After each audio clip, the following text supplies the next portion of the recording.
ప్రస్తుత రాష్ట్ర ముఖ్యమంత్రి చంద్రబాబు నాయుడు గారి నాయకత్వంలో నడుస్తున్నటువంటి ఈ కూటమి ప్రభుత్వం ఎన్నికల ముందు వారి తీరు ఎలా ఉండేది, ఇవాళ వారి తీరు ఎలా ఉంది, ఎన్నికల ముందు వారు చెప్పిన వారు పలికిన ప్రగల్భాలేంటి, ఇవాళ వారి పనితీరు ఎలా ఉందనేది ఒకసారి మనం చూసుకుంటే ఈ కూటమి ప్రభుత్వానికి బిల్డప్ ఎక్కువ, బిజినెస్ తక్కువ పరిస్థితులు మనకి వాళ్ళ కనపడుతున్నాయి. 2024 ఎన్నికలకు ముందు జగన్ గారి ప్రభుత్వం విపరీతంగా విచ్చలవిడిగా అప్పులు చేస్తుందని, ఆంధ్రప్రదేశ్ రాష్ట్ర స్థితి, ఆర్థిక స్థితి మరో శ్రీలంకను తలదన్నేదిగా ఉందని చెప్పని, రాబోయే ఆదాయాన్ని కూడా చూపించి మరీ అప్పులు చేస్తున్నారని చెప్పని కలెక్టర్ ఆఫీసులు లేదా కలెక్టర్ బంగ్లాలు ఇలాంటి ప్రభుత్వ ఆస్తులను కూడా బ్యాంకులకి తనఖా పెడుతున్నారు, తనఖా పెట్టి మరి అప్పులు చేస్తున్నారని చెప్పని తెలుగుదేశం పార్టీ, జనసేన పార్టీ అంటే నారా చంద్రబాబు నాయుడు వారు, అలాగే పవన్ కళ్యాణ్ గారు, ఆంధ్రజ్యోతి రాధాకృష్ణ గారు, ఈనాడు రామోజీరావు గారు, దివంగత ఈనాడు రామోజీరావు గారు యాగి చేశారు. ఆంధ్ర రాష్ట్రం అంతా కూడా జగన్మోహన్ రెడ్డి గారు అప్పులు పాలు చేస్తున్నాడని చెప్పని అయ్యని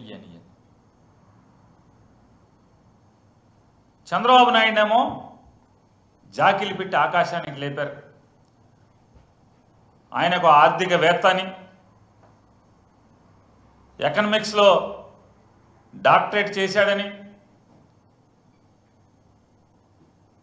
ప్రపంచ మేధావులు ఎంతోమంది ఆర్థిక మేధావులు వారికి నారా చంద్రబాబు నాయుడు గారు ఆర్థిక పాఠాలు నేర్పుతాడని చెప్పని, దేశంలో ఎంతోమంది కేంద్ర ఆర్థిక మంత్రులు ఈయన దగ్గరికి వచ్చి పాఠాలు నేర్చుకెళ్తారని చెప్పని అప్పటి వరకు జాకీలు పెట్టి లేపటం. చంద్రబాబు నాయుడు కనుక మనకు ముఖ్యమంత్రిని చేసుకుంటే ఈ రాష్ట్రానికి ఇక అప్పు చేయటం అక్కర్లేదు, అప్పు చేయాల్సినటువంటి పని లేకుండా ఆయన సంపద సృష్టిస్తాడు. ఆ సృష్టించినటువంటి సంపదతో మనందరి కోరికలు తీరిపోతాయి, మనకిచ్చిన మాటలు అమలవుతాయి. అలాగే జగన్మోహన్ రెడ్డి గారు చేసిన అప్పులు కూడా మనం తీర్చేయచ్చు అని చెప్పని వీళ్ళందరూ కూడా బాగా డబ్బాలు కొట్టారు. మనందరికీ పెద్ద సినిమా చూపించారు, 70mm సినిమా చూపించారు. ప్రజలు ఈ ఆంధ్రజ్యోతి రాధాకృష్ణ గారు, దివంగత రామోజీరావు గారి ఇద్దరి రాతలను కానీ, లేదా వారి టీవీ ఛానల్లో మాటలను కానీ, లేదా చంద్రబాబు నాయుడు, లేదా ఆయన ఒత్తాసు పలికే పవన్ కళ్యాణ్ గారు, వీళ్ళందరి మోసపు మాటల్ని నమ్మినటువంటి ప్రజలు ఓట్లేస్తే ఇప్పుడేం చెప్తున్నారు, ఏం చేస్తున్నారు? తలకు మించినటువంటి అప్పులు చేస్తున్నారు వీళ్ళందరూ కూడా. ఈ అప్పులు ఎంత అంటే అప్పులు చేయటంలో ఎంత సిద్ధహస్తులు అంటే 2014కి ఈ రాష్ట్రానికి ఉన్నటువంటి అప్పు 1,40,000 కోట్ల రూపాయలు ఆంధ్రప్రదేశ్ రాష్ట్రం అప్పు అయితే, నారా చంద్రబాబు నాయుడు గారు, పవన్ కళ్యాణ్ గారు, భారతీయ జనతా పార్టీ ముగ్గురు కలిసి 2014లో వారు ఏర్పాటు చేసినటువంటి ప్రభుత్వం 2019లో జగన్మోహన్ రెడ్డి గారు ముఖ్యమంత్రి అయ్యే నాటికి 2,57,500 కోట్ల రూపాయలు అప్పులు చేయడం జరిగింది. ఈ ముగ్గురు కలిసి నడిపినటువంటి ప్రభుత్వం 2,57,000 కోట్ల రూపాయలని పాతగా ఉన్నటువంటి 5 ఏళ్ల ముందున్నటువంటి 1,40,000 కోట్లకి ఈ అదనంగా చేర్చడం జరిగింది.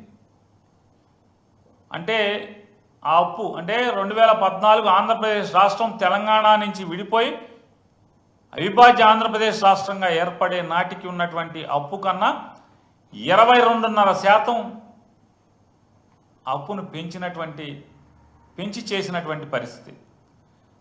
మరి వీళ్ళందరూ కూడా యాగి చేసినటువంటి జగన్మోహన్ రెడ్డి గారి ప్రభుత్వంలో చేసినటువంటి అప్పు 3,32,000 కోట్ల రూపాయల అప్పు. అంటే అప్పుడుకున్నటువంటి జగన్మోహన్ రెడ్డి గారి చేతికి వచ్చినటువంటి ప్రభుత్వం, వారి చేతి ప్రభుత్వంతో పాటు ఆయనకు వచ్చినటువంటి అప్పు మీద 13% మేరకు చేయటం జరిగింది. ఇవాళ కూటమి ప్రభుత్వం, చంద్రబాబు నాయుడు గారు ముఖ్యమంత్రిగా, పవన్ కళ్యాణ్ గారు ఉప ముఖ్యమంత్రిగా,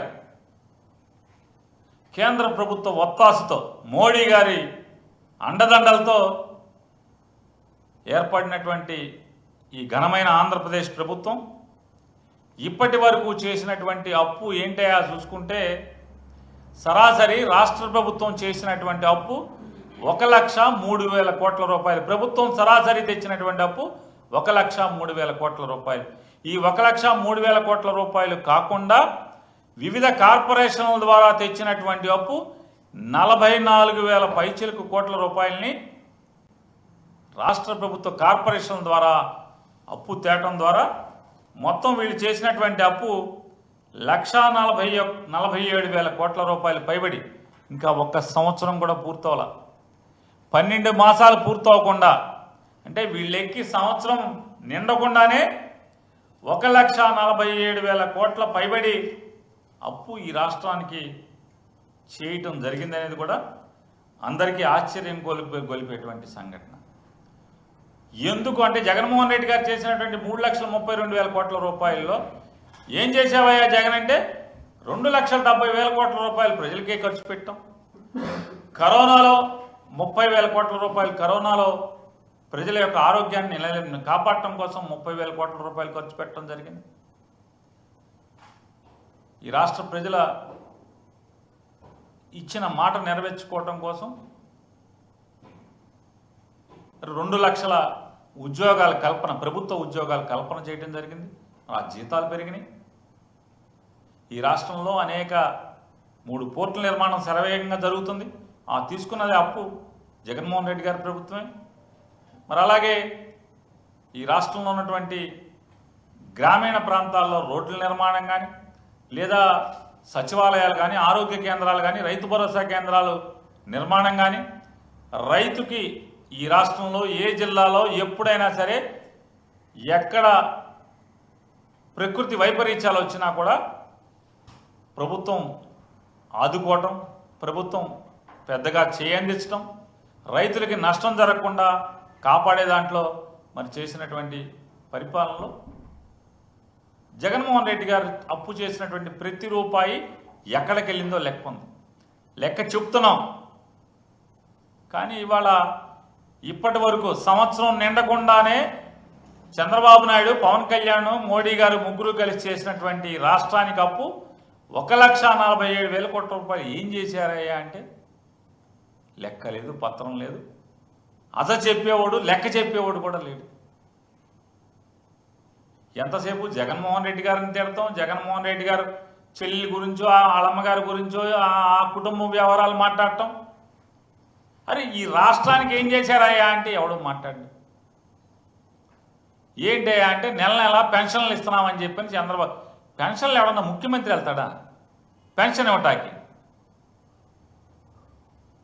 ముసలి వాళ్ళకి, వికలాంగులకి, వితంతువులకి, ఆర్తులకి ఇచ్చే పెన్షన్లు ముఖ్యమంత్రి వెళ్ళి పంచిపెడతాడు. అదో పెద్ద దేశాన్ని ఉద్ధరించే కార్యక్రమం, ఈ రాష్ట్రాన్ని ఉద్ధరించే కార్యక్రమంగా వీళ్ళు జబ్బలు తలుచుకుంటారు.